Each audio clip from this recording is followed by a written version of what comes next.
Olá, boa noite. O Ponto e Contraponto já está no ar. E hoje a gente fala sobre um tema muito importante, mas que ainda enfrenta muita polêmica: os medicamentos à base de cannabis, a maconha.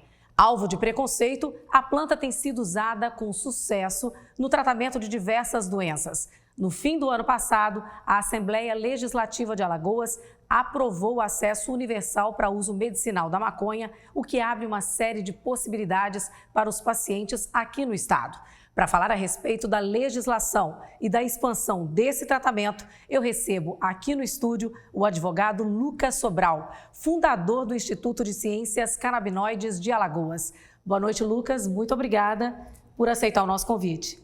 Boa noite, Estela. Boa noite, caros telespectadores. Vai ser uma honra poder aqui trazer um pouco de informações sobre esse universo da cannabis medicinal. Para a gente começar, Lucas, eu queria que você explicasse para a nossa audiência o que é o canabidiol. O canabidiol, ele é uma das inúmeras substâncias presentes na cannabis e que traz diversos potenciais terapêuticos para as várias doenças. Então, além do canabidiol, a gente também tem o THC, que é o tetrahidrocanabidiol, a gente tem o CBG, que é o canabigerol, temos também o CBN, que é o canabinol. Então, o CBD é só uma das várias formas de tratamento de substâncias presentes na cannabis. Mas, claro, ele é a substância que mais tem tido foco, mais tem tido fama, graças à grande eficácia que ele tem. E que tipo de tratamento, para quais doenças ele pode ser utilizado? Tem uma gama de doenças muito grande. A gente pode citar aqui como exemplo o autismo, doenças neurodegenerativas como o Alzheimer, como o Parkinson, escleroses múltiplas. Ele é muito eficiente também para dores crônicas, ou seja, também quem tem fibromialgia, quem sofreu um acidente e teve sequelas, que possui aquelas dores que não tem um tratamento muito eficaz. Para as pessoas que têm epilepsia. Então, é uma gama de doenças muito grandes que são abraçadas pelo uso da cannabis medicinal. E isso só é possível graças ao sistema endocannabinoide. Assim como o sistema nervoso, por exemplo, nós temos aqui no nosso organismo, eu tenho, você tem, toda a população, todos os seres humanos têm também esse sistema endocannabinoide, que nada mais é do que um sistema que recebe as propriedades da cannabis. Então, a gente tem as células receptoras. Então, se encaixa muito bem a cannabis para várias doenças graças a esse sistema. É como um Lego, né? A gente tem aqui a peça que encaixa e a cannabis vem como aquela que faz essa junção. É como se fizesse o encaixe perfeito e é por isso que o resultado acaba sendo mais rápido do que outros tipos de tratamentos? Exatamente, sem falar que é uma alternativa natural, né? É muito melhor quando comparado aos tratamentos alopáticos, que trazem uma série de malefícios, vamos dizer assim, para aquela pessoa que está buscando um tratamento. Lucas, até bem pouco tempo era preciso conseguir na justiça, o direito de adquirir esses medicamentos. Como é que está atualmente a situação aqui no Brasil?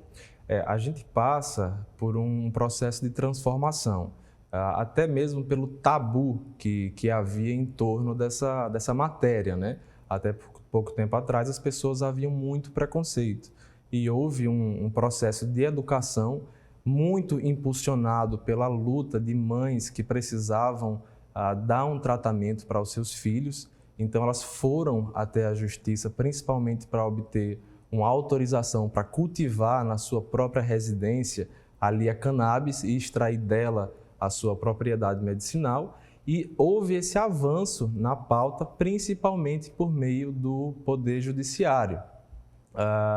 Posteriormente, o Executivo, por meio da Anvisa, visualizou essa necessidade de regulamentar a matéria e nós tivemos aí algumas resoluções de diretorias colegiadas, ou seja, alguns atos normativos por parte da Anvisa para poder facilitar esse acesso.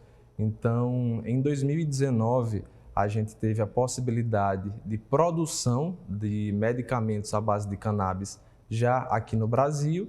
E em 2020 a gente já tem também a possibilidade de importação por pessoa física.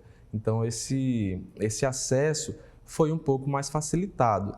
Entretanto, como ainda é proibido o cultivo da cannabis, ou seja, o cultivo da planta, ter a planta aqui no Brasil, todo o material, toda a planta necessária para que se faça esse óleo ainda vem lá de fora. Então, isso encarece bastante o processo de produção desses medicamentos. E, claro, quem sofre é o consumidor final. E é por isso que o produto é tão caro, porque tem que vir de fora. Exatamente. Isso encarece muito todo o processo de tratamento, sem falar nos custos de importação.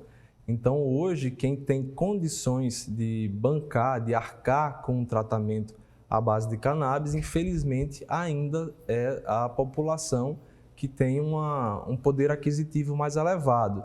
Para as pessoas que não possuem essa capacidade de adquirir, a alternativa é ingressar com ação judicial para que ou um plano de saúde, se essa fizer jus a esse benefício, possa arcar com o tratamento, ou você pode entrar por meio do SUS. Se o SUS não puder arcar com esse tratamento pela via administrativa, também é possível ingressar judicialmente para que o SUS faça esse tratamento. Ou, como eu já falei, o paciente ele pode buscar um advogado e entrar com uma ação de habeas corpus para cultivar na sua própria residência. E fora do país, a legislação já está mais avançada do que a nossa? A gente sabe que até aqui na América do Sul o negócio está melhor do que no Brasil, né? Em relação a isso. Já está avançando bastante. No ano passado, em 2022, a Argentina já instituiu uma lei que trata exclusivamente sobre a cannabis medicinal. E esse é um ponto muito interessante porque o presidente da Argentina, Alberto Fernandes, ele até viu como uma possibilidade muito grande econômica, não só a parte medicinal, que claro é a mais importante, mas também econômica, porque é uma facilidade para inclusive gerar empregos, porque vai ser necessária uma grande mão de obra e isso faz com que a economia circule mais, que gire mais capital. O que já acontece no Paraguai. Já acontece no Paraguai. O Paraguai teve uma iniciativa muito interessante. Ele pegou as populações mais carentes que vivem em áreas de campos e fez uma capacitação para essa população poder cultivar a cannabis. Forneceu toda a matéria-prima, sementes, terra, equipamentos necessários para o cultivo. E após ter sido feita toda esse plantio e colheita, o Paraguai recomprou todo aquele material para que possa começar a produzir medicamentos. Então já gerou mais empregos, mais renda, e isso mostra que a cannabis não traz só benefícios para a parte medicinal, mas também para a parte econômica. Então, além da saúde, também movimenta a economia dos locais. Com certeza. Isso sem falar, se eu puder, claro, trazer um pouco mais a fundo esse assunto, a gente tem uma espécie da cannabis, que é o cânhamo. Ele não tem efeitos psicoativos e é um pouco diferente, até a sua estrutura daquela que a gente está acostumado. E ele serve para, por exemplo, a área industrial a fundo. A gente pode produzir biocombustíveis que são muito menos abrasivos do que aqueles comumente utilizados. Serve para fazer concreto, para construção civil. Olha só. Serve para a indústria têxtil, é muito melhor do que o algodão e muito mais fácil de se cultivar, muito mais barato de se cultivar. E um outro país que está muito à frente nisso é o Uruguai. O Uruguai também já consegue legislar sobre a cannabis medicinal e sobre o cânhamo. Eu estive recentemente no Uruguai e vi a potencialidade que há nessa área industrial. Então a cannabis ela veio para ficar e a gente vê que a nível internacional está havendo essa conscientização dos benefícios que ela pode trazer e, claro, com o processo de educação, de informação, os países estão conseguindo fazer um grande avanço nesse tema. Eu gostaria de falar sobre a situação dos canabinoides aqui em Alagoas. Você poderia nos falar mais a respeito desse acesso universal aprovado pela Assembleia Legislativa do Estado? Claro. Houve uma lei aprovada agora no final de 2022, em 8 de novembro, na qual faz esse incentivo para o uso da cannabis aqui no âmbito de Alagoas. E não só o incentivo ao uso, mas também à pesquisa. É muito importante que haja essa parte científica também para que se possa ser descobertos mais benefícios que a cannabis traz. Agora, nós estamos esperando a regulamentação da lei por parte do Poder Executivo. O que é que isso quer dizer? Nós precisamos que o governador ele demonstre, por meio seja da sua Secretaria de Saúde ou de Planejamento, que mostre como que vai ser feita essa aquisição dos produtos, se vai ser feito, por exemplo, um convênio para que dentro dos limites da lei ou por meio de uma autorização judicial ocorra o plantio da cannabis aqui no nosso estado e seja transformada em óleo para a população que é mais carente, que não tem condições de adquirir esses produtos que, como eu falei no bloco anterior, ainda tem um valor muito caro. E, claro, como que vai ser feito todo esse trâmite? E, com isso, eu queria que você explicasse para mim, né, como é que isso afeta a vida dos pacientes que fazem o tratamento com o canabidiol, porque a gente falou das doenças mais sérias, né, mas também tem a questão da insônia, da ansiedade, que as pessoas podem ter uma melhor qualidade de vida, né? Claro, como você falou, não são só aquelas doenças que são tidas como muito sérias para a população e ainda há um preconceito muito grande. Claro, a gente vê que com um processo informativo e educacional sobre a cannabis, as pessoas estão tendo uma aceitação maior, né? Mas para problemas também como insônia, como ansiedade, é engraçado que a OMS, engraçado não, desculpa a palavra, mas é curioso. É curioso ver que a OMS fez um levantamento e mais de 30% da população mundial sofre de algum problema de distúrbio de sono. E claro, quando você não tem uma qualidade de sono muito boa, isso desencadeia problemas como ansiedade. E a cannabis ela vem se demonstrando uma alternativa muito boa para esses problemas que são comuns hoje na nossa vida, né, no nosso cotidiano. Lucas, e como é que está essa movimentação para facilitar o acesso a esses medicamentos a nível federal? Então, a gente vê que essa mudança de governo, ela trouxe um norte muito melhor para o acesso à cannabis.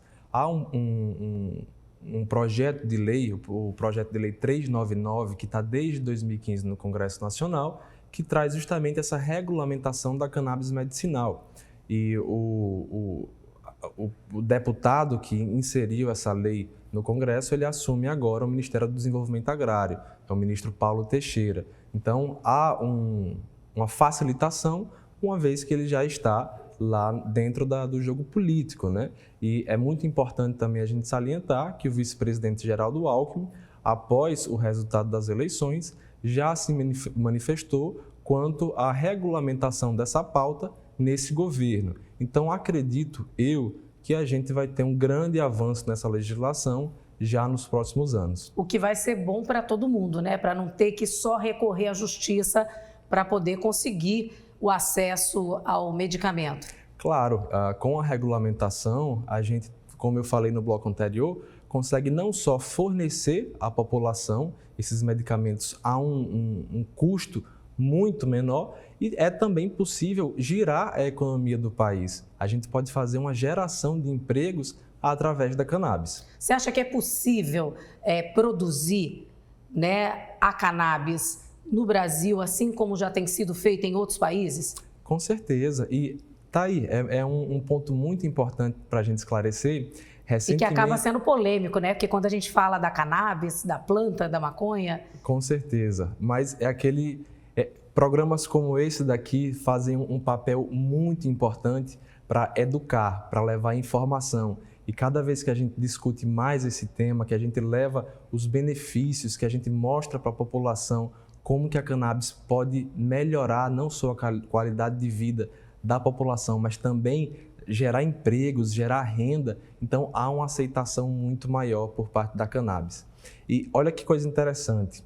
Recentemente, a Universidade Federal do Rio Grande do Norte recebeu uma autorização para cultivar a cannabis e fazer pesquisas em animais. Olha, isso aí. Que bacana. Até os animais são beneficiados. Não é somente para a população, para os seres humanos, mas os animais também podem ser beneficiados com a cannabis medicinal. E aí, para pets, a gente vê muito tratamentos hoje com pets. Os médicos veterinários também já estão autorizados a fazer tratamentos à base de cannabis medicinal. Então, é uma gama muito grande de fatores que levam ao avanço dessa pauta. E mesmo assim, Lucas, ainda existe muito preconceito em relação a esse tema? Existe, mas é o trabalho de formiguinha. A gente precisa levar cada vez mais informações, precisa fazer pesquisa para demonstrar que há um benefício, que aquele estigma que foi feito ao longo dos anos, que é droga, não é necessário.